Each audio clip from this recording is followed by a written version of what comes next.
all, and where it was maximum at that year, what is the production of cycles in A? That is important. So let's see the table first. See, this is a table. It's quite simple. Year 1 production in A was 42, in B was 37. Similarly for year 2, 48, 35. Add all these. Now this is time consuming and you'll have to do it personally. So when you add all these, what is the maximum combined production? It is 87. So it is in year 3. So what is the question asked?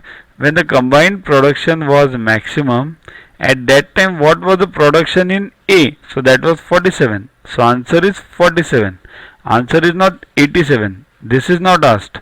Asked is when the combined was high, at that time what was the production in A? So 47 is the answer. So production in A at that time was 47,000 cycles.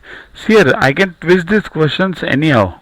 Means I can ask you when the combined production was maximum, what was the average production of both the factories A and B. At that time what will you do? Here, what maximum means 87, so average will be 47 plus 40 upon 2 or directly 87 upon 2, anything. Okay, I can twist the question another way also. When it was lowest, at that time what was the production in B? That also you can find out.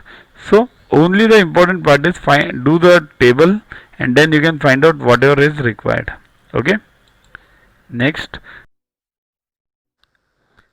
to watch the videos further, kindly download YuvaGuru app from Play Store and follow the paid version in 10+2 section. You can also WhatsApp on the number 9960560404 to get the videos permanently on your PC and on your mobile. What to get in these videos? IMO, IEO, IGKO, ISCO, NSO, NCO, Homi Bhabha plus many other exams questions with explanations. So keep studying, keep watching.